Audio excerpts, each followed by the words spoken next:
Your opinion of me is none of my business. Hi, this is Trevor Emdon, and today I would like to talk to you about how to stop worrying about what people think of you. This is such a big issue for so many people. So, oh, but what if they don't like me? What if they don't like me? Okay, so I'm going to tell you how to do it. But first, let's talk a little bit logically. Okay, so right now there are approximately 7 billion people on the planet. Even if in your lifetime you could actually meet all of them, some of them, whatever you do, are not going to like you.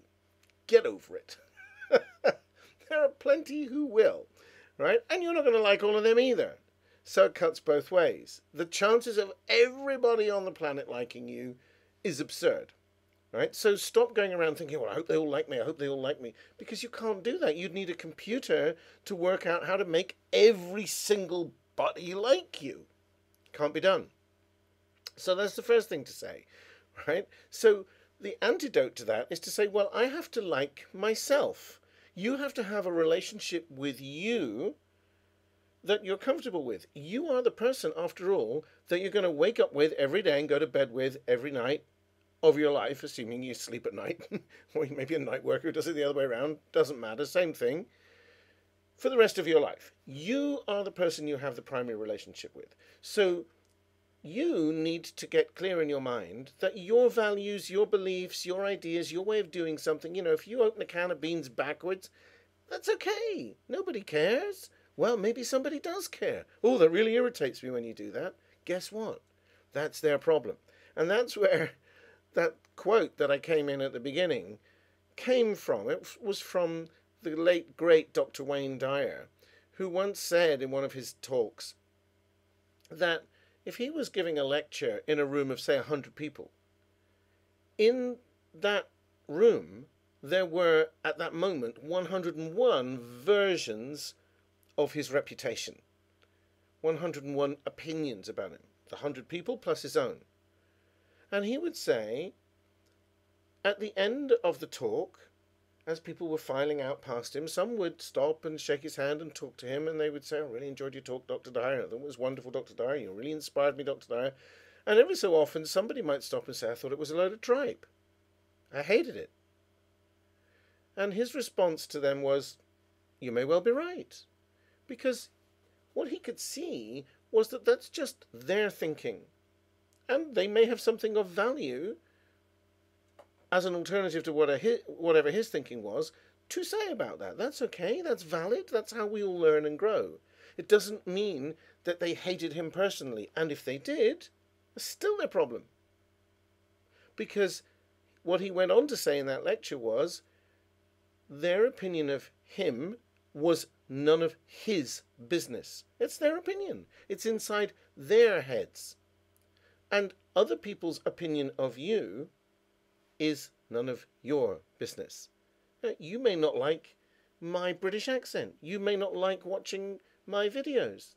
That's okay. You don't have to. I'm not making you, right? And I can't make you like me.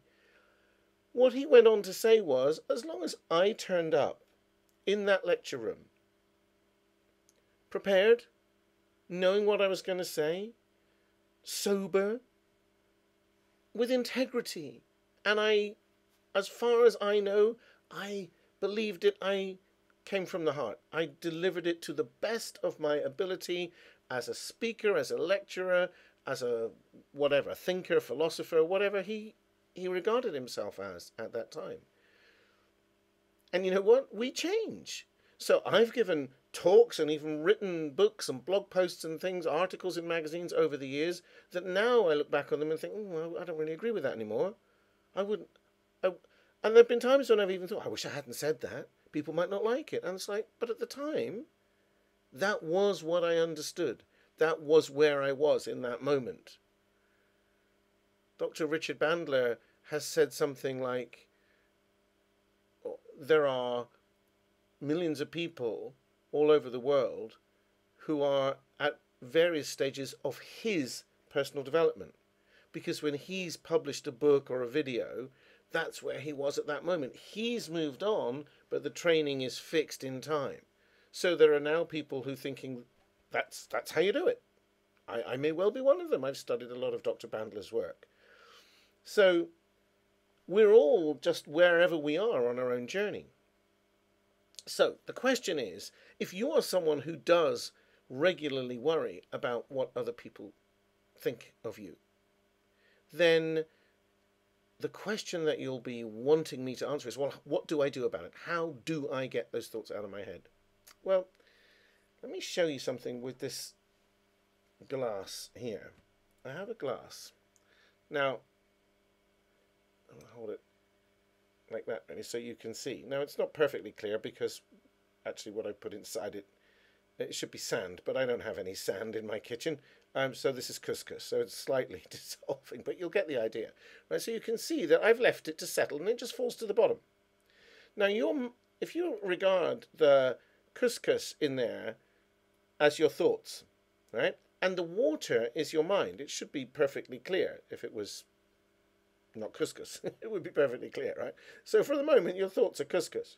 Now, when you're thinking, oh, what if they don't like me? What if I make a mess of it? What if their opinion? It's like you're doing this.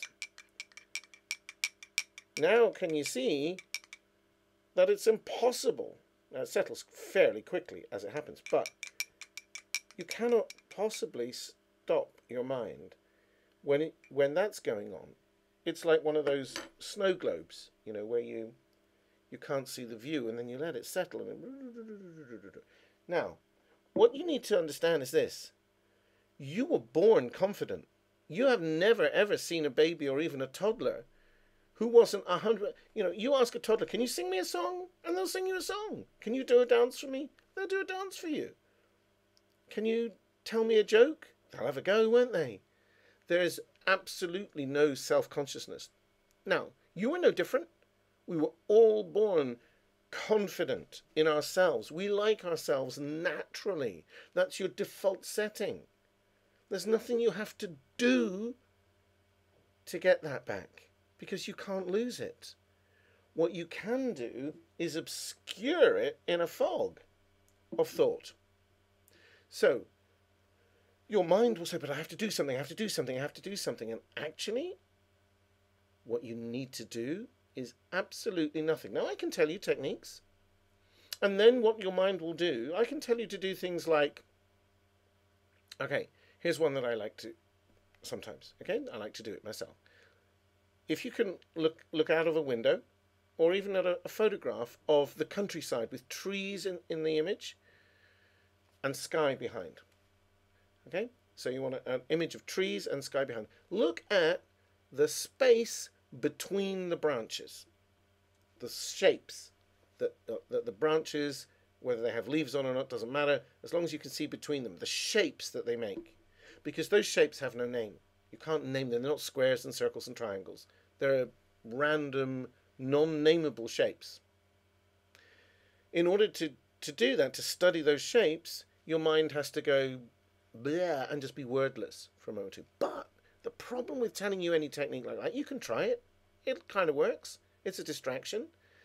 But as soon as I tell you that will help to settle the couscous in the bottom of the glass, you will start to think, well, that's not working. I'm still thinking about what they think of me. And your brain will keep doing all of that stuff. So all you need to do is step back and notice that your mind is doing all of that stuff. Oh, there it goes again. Doing that I worry what other people think about me stuff. And as you then proceed into whatever it is, the social event, the date, the public talk, whatever it is that you've been worried about, sometimes the snow globe will stir itself up, especially at the beginning. Other times it'll just settle and you won't even notice. And then you'll look back on it and think, oh, I wasn't even anxious. I wasn't even worried for those few minutes. Just get used to that. It's when you see that the concern is not in the other person. They're not thinking, whatever you think they're thinking about you, they're not. Most of the time, most of us are thinking about ourselves anyway. And if they really don't like you, they can just leave. You're not holding them captive, are you? So it's about letting go. Now, I know that sounds like, duh, Well, how do I do that? And there isn't a how. As soon as I give you a how, you'll start worrying that you got it wrong. But you can. You can. It's just step back, notice that it's happening. That's all you have to do. Just notice. And then there's all the stuff that's going on, the thinking, and a noticer who's always, always at peace. And that's the water in the glass. That's the mind. It's clear. And eventually, as you leave all those thoughts alone, as much as you can, and sometimes you'll come back to them, and they'll be like, oh, but it is real. They really do think that they don't like me. I can tell. They've got a look on their face. I know when they pull that face, they don't like me. Just notice that's some thoughts. As soon as you catch yourself doing it, oh, it's just my thoughts. Those are my thoughts. They feel real because I'm thinking, giving them lots of energy. But as soon as you notice they're your thoughts, they'll just go settle down again. So there you go. That's how you stop worrying about what people think of you. Hope that's helpful. Now, what you'll find is if you would like a process that will fix any problem in 5 minutes, click the link below this video and it'll take you to a page. You can have that free. It's a 5-minute impossible problem fixer. All right, so if you found this helpful, first of all, share it around, share this video around, post it up on your Facebook page or your Twitter feed or wherever you do. Please subscribe to my channel and click the link beneath this video and go and get yourself my 5-minute impossible problem fixer. And I'll see you there. Take care.